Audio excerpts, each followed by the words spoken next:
Juan José es peruano, radicado en Argentina, por eso tiene acento porteño.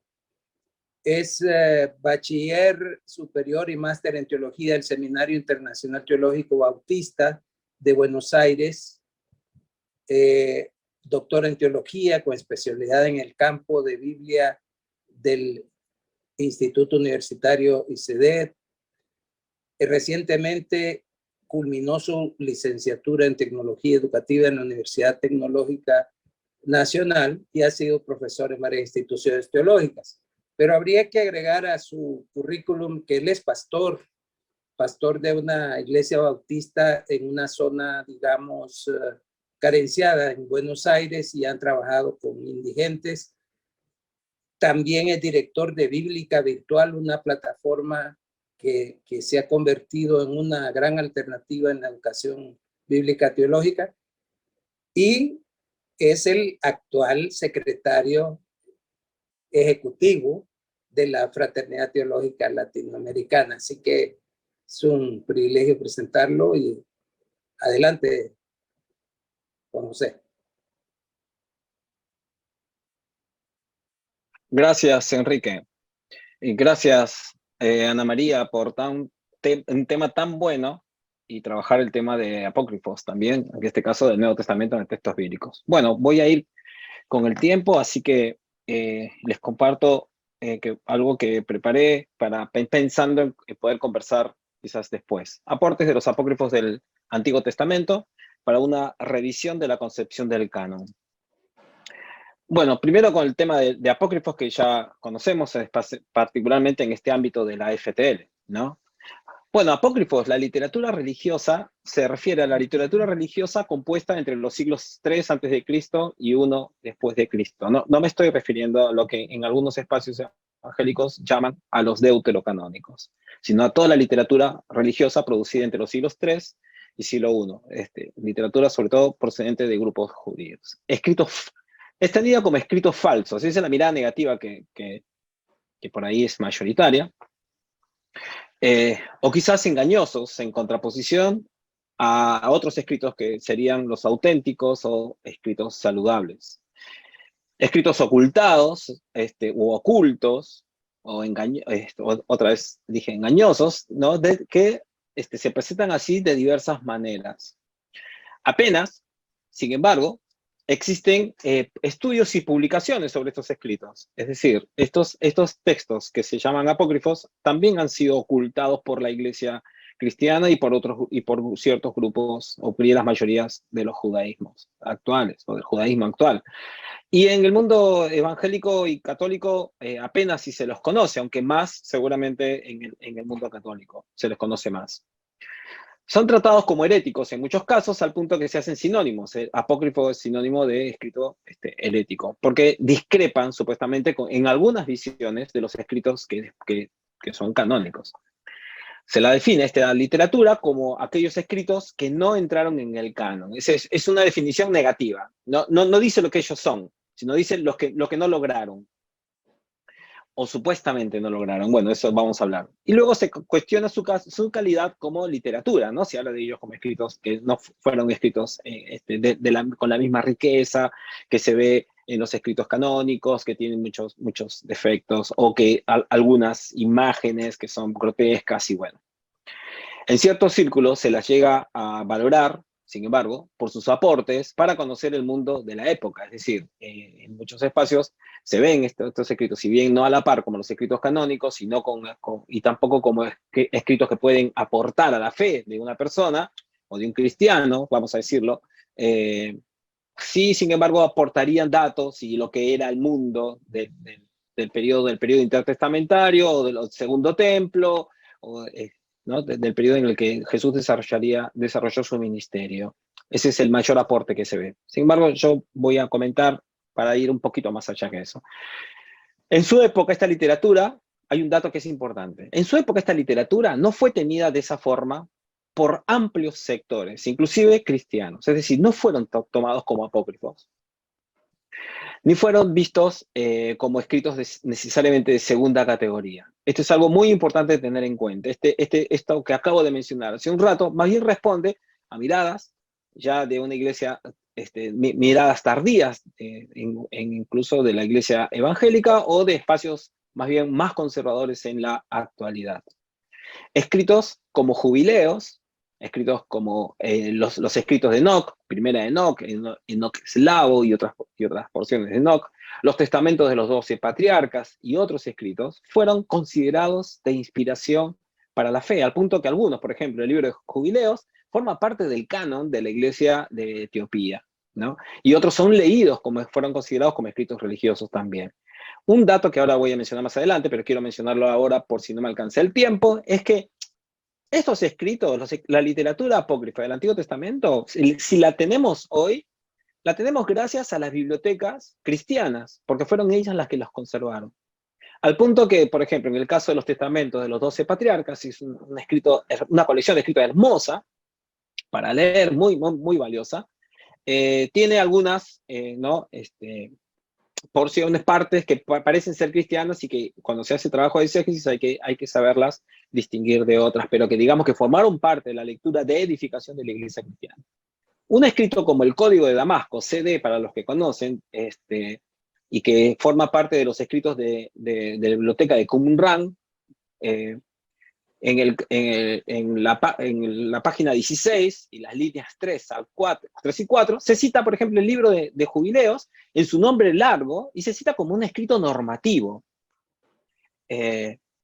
El rollo del templo, que es otro escrito que también está en la comunidad de Qumran y que no solamente perteneció a ellos, ni se trató de un grupo cerrado, como a veces se ha presentado, también parece haber sido muy valorado entre los que lo tenían, al punto que lo tenían en más alta estima incluso que el libro de Deuteronomio. No había un canon en esa época, y es que es importante, en este periodo del siglo III antes de Cristo al siglo I después de Cristo, no se puede hablar todavía de canon, aunque están quienes encuentran rastros del canon, siempre antiguos, incluso hasta antes de las escrituras, porque bueno, el que busca y busca, encuentra, porque cuando se quiere encontrar algo, se puede inventar cosas también. Entonces, cartas como Judas, del Nuevo Testamento, del versículo 5 al 10, o Hebreos capítulo 11 y otros, aluden a apócrifos de lo que llamamos apócrifos del Antiguo Testamento. Se ve una gran influencia en el Nuevo Testamento de la literatura apocalíptica que surge en este periodo de la historia y que tenemos muchos testimonios de estos escritos. Creencias en el Nuevo Testamento están representadas en esta literatura. La resurrección, el demonio, los demonios, los ángeles, una serie de creencias que empiezan a verse no en la literatura del Antiguo Testamento, sino en el periodo intertestamentario y que reflejan su difusión, porque en el Nuevo Testamento no encontramos argumentos no encontramos ningún escrito que tenga que explicarle o persuadir a la gente de que estos seres existen, por ejemplo. Simplemente se habla si están o no en un lugar, pero ya se da por sentada, la población refleja tener estas creencias, por los cuales estos escritos no son solamente parte de cierto grupo cerrado, apocalíptico, raro, estos que se encerran en un lugar determinado, o de escritores y grandes escribas, sino que forman parte de la creencia de la población, creencias populares. La relación con tradiciones orales y ancestrales aceptadas y difundidas. Este es un punto que es sumamente importante. Entonces no fue el capricho ni la creación de la nada de personas que estaban allí en una biblioteca componiendo escritos, sino que más bien lo que reflejan es, como dije, creencias o tradiciones orales ancestrales que fueron puestas por escritos en diferentes momentos, pero que no son novedosos aparentemente para nada.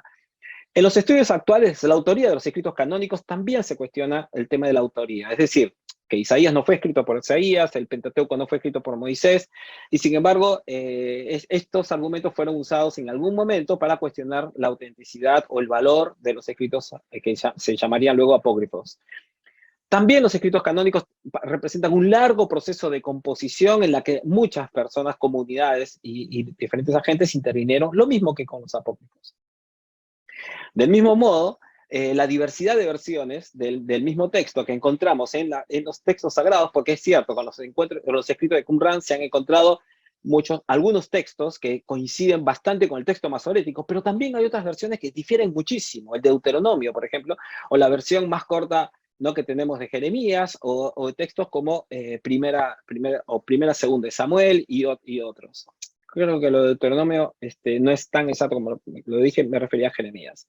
Pero también en cuanto a la época de publicación del libro de Daniel, los Salmos, Esther, parecen ser posteriores, por ejemplo, los escritos de Enoc, a Jubileos, al templo, al rollo del templo, y otros escritos que se han encontrado en Qumran y que ya se habían encontrado partes de ellos o alusiones a ellos en otros escritos. Entonces, tampoco es que son tardíos o que son posteriores.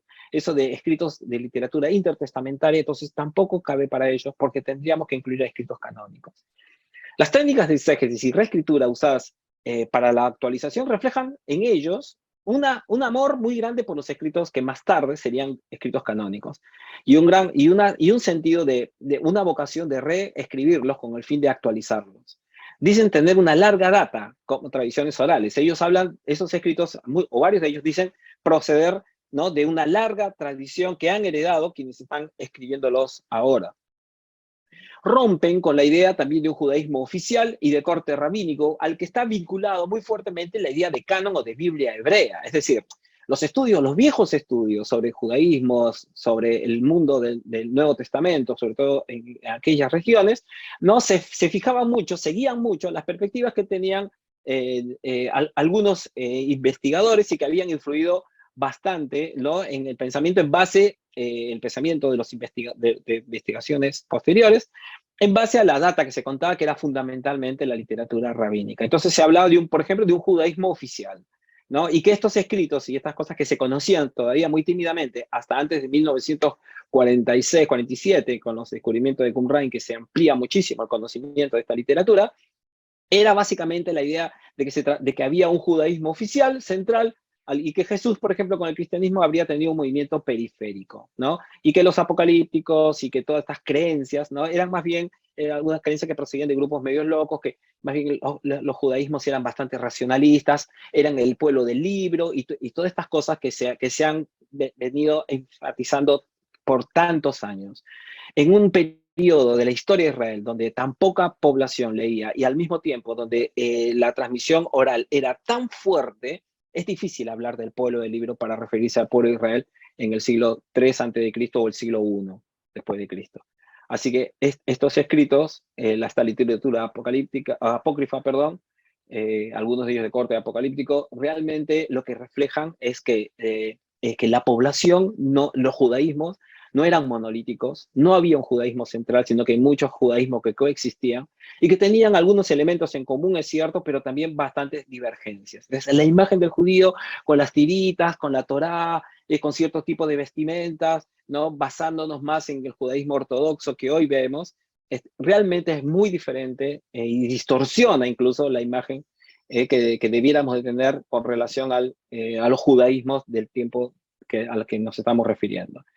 Después también que refieren a sí mismos como revelaciones divinas, y este es un dato que no es menor y que muchas veces lo usamos como argumento para hablar de los escritos cristianos, que hablan de sí mismos como escrituras inspiradas y otras cosas, y les damos valor, pero cuando ellos hablan de esta manera, lo vemos como fraudulentos. Un texto como el de Jubileos, que es una especie de prólogo antes que empiece el primer capítulo, dice: estas son las palabras de la distribución de los días de la ley y el testimonio de los hechos en los años, sus septenarios y sus jubileos, y en todos los años del mundo, tal como los comunicó el Señor a Moisés en el monte Sinaí, cuando subió a recibir las tablas de piedra de la ley y los mandamientos por orden del Señor, según le dijo: sube a la cima del monte. Lo que nos encontramos acá es con un texto que está hablando de tener la misma autoridad que la de Génesis o la del Éxodo, donde va a recibir las tablas, y sin embargo no denigra el escrito canónico. Lo que dice sencillamente es que también procede de la misma fuente o del mismo momento, y de un momento muy importante como el que se puede ver en el libro de Éxodo. Libros referentes, escritos sagrados. 4QMMT, que se refiere a un escrito, Mixat Maser Torah, que es una carta haláquica que refiere a las discusiones que habían entre la comunidad de Qumran y aquellos que estaban en Jerusalén. Va a mencionar el libro de Moisés y las palabras de los profetas y de David, aludiendo a escritos sagrados, que son de guía para ellos. Luego el Eclesiástico, escrito en el siglo II aproximadamente antes de Cristo, también va a mencionar de un grupo de escritos y va a decir la ley, los profetas y los escritos. Y el primero de Macabeos, capítulo 12, 9, se habla de los libros santos, se los llama de esa manera. Ahora, se refiere a ellos como escritos que guían la fe de los fieles, de los justos, de las justas, de las fieles. Pero no se puede hablar de Biblia todavía. Por lo tanto, incluso la designación apócrifos del Antiguo Testamento, muchos lo cuestionan porque no existía un Antiguo Testamento en aquel entonces, como tampoco se les llamaba apócrifos. Es una designación posterior con una connotación peyorativa que ya condiciona a aquellos que van a tratar, que van a hablar o que van a leer estos escritos. Salvo quizás la Torá, no se sabe qué libros y cuáles versiones de esos libros comprende los profetas, por ejemplo. Entonces, cuando dice Moisés, las palabras de los profetas y de David, no necesariamente, y la verdad, es muy probable que no se refiera a los escritos que que después la Biblia hebrea y después la iglesia protestante toma como canónicos para ellos. Había diferencias por los escritos de Qumran y por los escritos escritos sagrados samaritanos y por lo que sabe de los saduceos según Flavio Josefo, que no todos asumían que los mismos escritos, tomaban a los mismos escritos como escritos sagrados, escritos que debían de guiar la vida del pueblo. Entonces, este es un dato también sumamente importante. Cuando leemos una alusión como esta, no tiene por qué pensarse que se refiere a la que siglos después se referiría al canon. Entonces, cánones, es difícil pensar en la idea de canon en un periodo donde las tradiciones orales juegan un rol tan importante en la población. Entonces, la preocupación por escritos sagrados puede existir. Hoy escuché varias ponencias que hablaban al respecto, pero en lo particular me permito discrepar con ciertas miradas que le ponen el énfasis a la literatura escrita, y creo que en ese lado estamos en la misma línea con Ana María, en donde hay que ponderar las tradiciones orales. Entonces, es posible que se viera los escritos y sus estudiosos como una forma de poner la fe bajo el control de unos pocos, donde se daban las relaciones de poder. No se crea, había muchas sospechas sobre aquella tendencia de poner por escrito tradiciones orales. La coexistencia de la tradición oral y las tradiciones escritas no se dio sin tensiones, y esto incluía a los escritos sagrados. Las citas y alusiones en el Nuevo Testamento de escritos sagrados reflejan proceder de varias versiones griegas, arameas y hebreas, pero orales también y escritas. Esa tendencia que tenemos, como dice el profeta Isaías, y nosotros damos por sentado que quien escribía tenía una Biblia del Antiguo Testamento, tenía todos los rollos ahí, y que estaba citando textualmente y estaba copiando, como nosotros haríamos hoy. Necesitamos retrabajarla porque no le era propia a la época. Las escrituras en realidad se compartían de forma oral, ¿no? Sobre todo cuando pensamos en la amplia población y no nos concentramos solamente en el varón, ¿no?, de cierto estatus social que participaba en la vida de ciertas sinagogas con ciertos recursos para contar, por ejemplo, con una buena cantidad de rollos de escritos sagrados. Entonces, el aspecto, la hermenéutica latinoamericana puede sumar mucho a los estudios de los apócrifos del Antiguo Testamento y por lo tanto también de la visión que hay sobre el canon. Así que tenemos una mirada también hacemos desde las sociologías de la sospecha y no hacemos de repetidores de modelos, ¿no?, eurocéntricos. Entonces, una agrupación de escritos sagrados no refleja sino eso, y no es necesariamente un proceso de canonización. Es decir, que hubiera Moisés, los profetas y los escritos no significa que ya había que se estaba hablando de un canon, porque canon es otra cosa. Estamos en 17 minutos, así que ya me voy acelerando porque ya voy terminando. Algunas características, características del exégesis y de los apócrifos también nos ayudan a ver qué visión tienen ellos del canon. Reflejan tener un grupo de escritos, es cierto, y tradiciones sagradas referentes, pero vieron al texto como voz divina mediada por hombres y mujeres sabios. Ellos no se hicieron problema con ese tema, como después, sin embargo, parece sí haber problemas con algunas tendencias. La riqueza de la escritura es su lectura. Hace un ratito lo charlaba acá con Jair, y estábamos hablando justamente de ese tema, ¿no? La micra está en la exégesis, está en la hermenéutica del texto, no en la letra en sí. Entonces, el texto es un medio, no un fin, por lo que se anima a actualizarlo y reescribirlo. Y es que en los apócrifos vamos a encontrar un género, por ejemplo, que le han llamado la Biblia reescrita, Rewritten Bible, ¿no? Es la que Jubileos, por ejemplo, vuelve a escribir Génesis y Éxodo Primero Enoc cita textos, o no lo cita como nosotros lo haríamos hoy, pero vuelve a escribir textos de Génesis y de otros textos en la que explican la caída del hombre, las razones del mal, el avance de la ciencia, las relaciones hombre y mujer y así. Bueno, solo a fines del siglo I después de Cristo, entre los judaísmos rabínicos, parece que se puede hablar de canon, pero no todos los judíos estuvieron de acuerdo con tal idea. Es decir, no es que habían varios cánones, es que había grupos que no querían tener un canon, porque su idea de tener una serie de escritos sagrados que cierren y clausuren el diálogo y la posibilidad de reescribir, les era problemático. Y esto no era un grupo sectario raro, como a veces se ha dibujado al grupo de Qumran, sino que refleja más bien la práctica de muchos grupos. Y esto lo vemos, entre otras razones, ¿saben en qué? Lo vemos, por ejemplo, en el uso de diferentes versiones del Antiguo Testamento en el Nuevo Testamento. Que no se sigue solamente la Septuaginta. A veces se dice, se sigue el texto griego. No, señor, no se sigue la Septuaginta, o se siguen otras versiones griegas de la misma Septuaginta.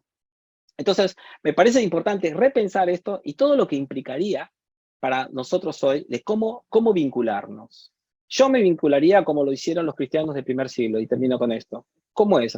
Que eran libros de bendición, libros de edificación, y que sin perder de vista las enseñanzas centrales que unía, y quizás luego llevaron a formar el canon, no pensaría en un canon excluyente, sino en un canon dialogante, en la idea de un canon que dialoga con los demás y que no pone como énfasis, por ejemplo, el hecho de que estos escritos quedaron afuera, sino que sencillamente mirar a los de adentro de forma dialogante con los que están afuera como dos literaturas que se enriquecen y que se necesitan para poder ser comprendidas saludablemente.